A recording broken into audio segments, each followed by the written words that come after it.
Hey guys, this is Jim, WT1W, and you're watching FEP Labs Radio. Thanks for stopping by. I appreciate it. So, are we going to do brain surgery here? No, we are not going to do brain surgery.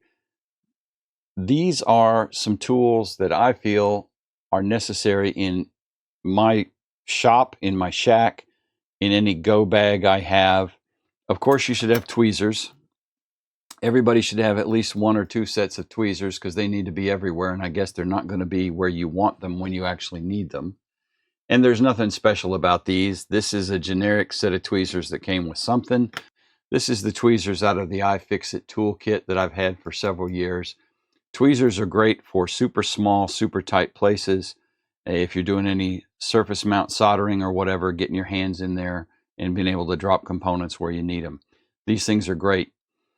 The downside to tweezers is, number one, and I don't know how well this is going to show up on the camera. Let's see. I don't want to focus on these that close enough. These are kind of bent on the end because they've been abused and mishandled by yours truly. And again, these are cheap and they do their job. Every so often I have to take a pair of pliers to them and kind of straighten out the ends where I've squeezed too hard or used them in an inappropriate manner. But tweezers are something you should have in any kit. These are a collection of hemostatic clamps or hemostats. There are different kinds. There are different shapes. This is what we called in EMS McGill forceps. And I believe there's a difference between forceps and hemostats. These are all hemostats because they lock, at least these do. These don't lock, and these are designed to reach in, obviously, and get things out of places that you can't get your chubby fingers out of. We carried these on the truck, and these were used if we had, for example, in EMS, if somebody had something lodged in their throat, if we could see it, we could go in and snag it with these. They're a little grippy on the inside.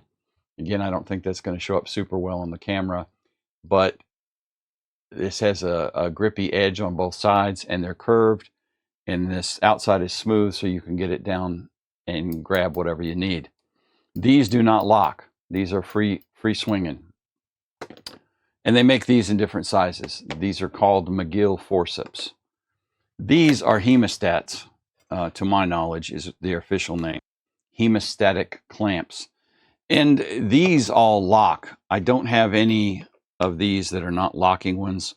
These have a little ratchet mechanism on the bottom, as you can kind of see here, and they lock in place, and then you just push them to separate it. But these come in different sizes, lengths, widths, and curves. So here's a very small, narrow set for getting in a tight place, and here is a big chongus for grabbing whatever you need to grab. And then, of course, here's a curved one. So the upside to these over something like a pair of tweezers is any of these can get a serious kung fu grip on whatever you need to place or pull out of a spot. Now, they're not insulated, so I would not use them on a live circuit because you would touch something that you shouldn't touch and let the light and smoke out. However, for putting things in things, moving things out of the way, remember, these are used for surgery, right? So they're designed to get into small, tight spaces and move things apart.